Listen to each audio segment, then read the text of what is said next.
Hi guys, I'm David with Media Unlocked. Today we're here at 3O Studios and we're going to be taking a look at a couple different modifiers. Now specifically we're going to be using them for headshots. We got Corey that was nice enough to come out and be our model today. And you got to give me a break. It's my first time as a video Yep, guy. and that is true. Bill was nice enough to jump on the crane too and do a little bit of video for us today. So we're going to be taking a look at two very specific modifiers that a lot of people use for headshots. Now as you guys notice, we have a real kind of basic headshot set. The idea of this headshot setup is that you could take this into any office. Now we're not really going to break down this whole entire setup. We might do that in another video if you guys are interested in seeing how we do our headshots on location or in the studio and how fast we can set up and get amazing headshots. Leave a comment down below. We'll maybe make a video on that.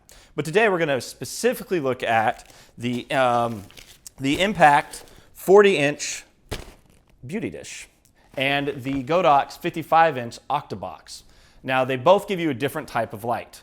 With the beauty dish, you're going to get a much nicer, more even light. With the Octabox, you have a little bit more control over how you want to play with your shadows because the light is not as even throughout the face. One of the reasons that you get more of an even light with your beauty dish is that it has a bezel here. And what it does is when the light shoots, it hits this, bounces back, so you have an extra bounce, and then it shoots out, allowing for a more even light. So what we're going to do is we're going to shoot Corey here with the Octabox and the beauty dish, and I'm going to show you guys the difference that you get in lighting for each one, so that if you guys are interested in purchasing one of these two or something similar to these modifiers, you get an idea of the type of light you get. So let's get started. So before we jump right into shooting, just a couple things I want to mention. We are tethered to Capture One, so I'm able to show Corey some of the shots, and I'm able to get a nice larger screen. Instead of looking at this tiny little screen on the back of the camera, I'm able to actually see what I'm getting as I shoot it. So the first thing that I'm going to do is I'm going to kind of walk Corey through how I want him to pose. So Corey, if you want to step aside for a second. Sure. So what I'm going to have Corey do is I'm going to have him stand kind of right here, because this is going to get this specific modifier here is going to light this side of the face, while this is going to get a nice soft light right here. Now again, the closer you get your modifier, like a big Octabox like this, to the subject, you're going to get more of a soft light, which is really nice if you're getting some really hot spots and you need the light to feather and be a little bit softer. You might want to bring it in a little bit more instead of pulling the power back. So what I'm going to have Corey do is I'm going to have him stand like this. I'm going to have him move his foot here like this, and I'm going to have him lean forward and then bring his hips like this. And then I'm going to have him bring his shoulders and chin out just a tad bit. And I'm going to have him squint. Now, the nice thing about doing a squint, it gives you a very confident, powerful look, and that's what you're going to want. That's what you're going to want in a lot of headshots, especially when it comes to corporate headshots. So, Corey, and I actually might have you step back just a little bit further here. So our back foot will be here, maybe a little bit here. And so as we turn, we got the light here, which we'll actually move this over just a tad bit more, and then this is going to hit you right here. So, Corey, if you could do that for me, please. So, perfect. Awesome. So now, let's take a couple pictures and see what we come up with. So to go over the settings real quick before we take our first shot, I have a shutter speed of 1/160th, an f-stop at 8, and an ISO of 100. This video is really about the difference between the beauty dish and the Octabox. And so if you guys, again, do want us to actually make a tutorial on a headshot setup, leave a comment below and we'll make one. So let's go on and take our first shot. We've got Corey positioned here. As you guys can see what I've done with Corey, just so you guys can see how I've kind of positioned him, I first had him stand like this. I had him move his left foot like this, so he's going to turn hips a little bit forward but not straight on. We're going to lead our left shoulder, our lead shoulder here forward a little bit. Then we're going to bring our chin. The reason you want to bring your chin forward a little bit is so you can get away from that double chin if you have a subject that has double chin, because I got extra fat down below. You're going to have him squint just a little bit. That's my basic headshot subject position. So let's go ahead and take our first shot here. Again, you want to focus on the eyes because that is what's going to draw you to a subject when it comes to a headshot. So we're going to focus on the eyes and take a shot. And then it's going to pop up here on the computer because we've got it tethered. And so what I've noticed here, I'm going to pop it up for you guys, is that I need to blow the background out a little bit more. Corey's left side of the face, I want it to be a little bit more even. So I'm actually going to feather this modifier a little bit over here. So it's going to hit this side of his face a lot better. And we're going to pump a little bit more power into the backlight so we can blow out the backdrop a little bit. So let's take another shot. All right. Focus on those eyes. And then we'll let it pop up here on the screen so you guys can see. And now if you guys do notice, the bottom of the backdrop is a little dark, but what we'll do is we'll cut all that out when it comes to post. So I'm not really worried about the backdrop per se.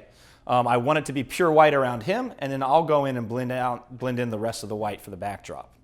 So Corey has a really nice look here, and you guys can kind of get an idea of what the Octabox looks like. So now what we're going to do is we're going to move over to the beauty dish so you can see pretty much the same exact shot, except that we'll be using a beauty dish versus the Octabox, and you guys will see a difference in the lighting. We have now switched out our modifier. We're using the Impact 40-inch beauty dish.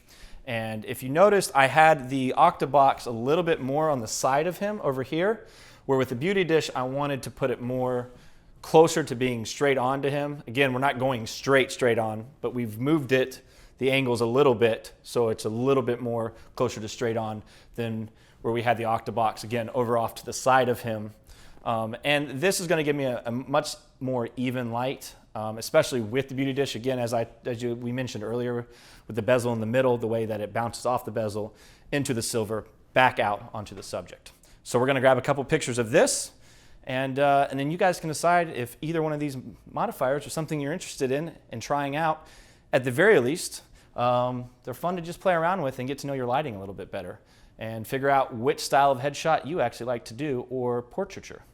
So we've got it all hooked up to capture one here, and Corey's in position. So again, we're going to focus on the eye. I'm going to back up just a tad bit so that I am able to get his shoulders in there. And here we go. And then we'll pop that up and see what we think here. And looks very nice. Well, except for the fact that Corey's in it. Well, yeah, but we don't want to say that to the person next to him. You know, you don't want to say that to the model when they're here. Sorry. Ugh. So I might darken the backdrop up a little bit. So what we'll do is we'll change that. Corey? What was that? What was that? What was that? Nothing? Oh, okay, Corey. See, and we got a nice smile. It just took a special finger from Corey. Actually, you know, that's not a bad shot, except that his eyes look funky. So let's just go back to our pose. Squint a little bit. Power pose. And there we go. And again, we're popping that up. That's a great looking pose. Good shot. Solid. And so now you guys can kind of get an idea of the difference. And we'll pop up a side-by-side of the beauty dish shot and the Octabox. Now, it's not a huge difference, but there is a slight difference, and that's the decision you got to make. Which one do you like better? There's other options out there as well, but these are the two options that I prefer. I'd like to do a video on a large, how big is your guy's umbrella? Is it 70-inch? Huge. He has a huge 70-inch umbrella that we put a sock on, which is pretty much this little piece that pops off right here. That's called a sock. And you put it on this huge 70-inch umbrella, and talk about soft lighting. I don't even think you can buy a shadow. Yeah, you can't create a shadow with it. As a conclusion, like I said, we have the 40-inch Impact and the 55-inch Octabox Godox with a grid. And just a few things to mention. The nice thing about and what we'll do is we'll take this off so you guys can physically see this here. The nice thing about the beauty dish is how easy it is to actually set up versus the Octabox. The Octabox takes a little bit more time to set up, so if you've got to be in and out, you've got to be quick with your setup, the beauty dish may be your option, because what you do is you just pop these like this, and you're setting it up super, super quick. Where the Octabox, you've got to physically put it together, and this grid is really on there good. But if you notice, I have to go in and put in each individual piece, and the last couple ones can be quite difficult, and if you don't have practice and you're on a set for the first or second time, you may look like a fool for a second if you haven't done this before. And this was the first one that I'd ever put together because I've always owned ones that just pop out together. And Bill was laughing his butt off watching me try to put this together the day. No, that wasn't me. It was some other Bill. The day this came in. But if you're going to use it in the studio, just leave it set up. And this thing is fantastic if this is the style of lighting that you like when it comes to portraiture or headshots or whatever you're shooting. So, Corey, thanks for stopping in and helping us out. Absolutely. Fox Ed Productions will pop up his Instagram if you want to go follow him. Mr. Sexy right here. Guys, we'll catch you next time for whatever next video we do. You guys have made it this far. If you want to check out our newest video, it will be right here. If you want to check out the product, it will be down here. If you do happen to click on it and purchase it, it does give us a little bit of commission, and that helps me a lot keep making these videos. And of course, guys, right down below, go on and leave a comment, hit that subscribe button, follow along. We'll catch you next time.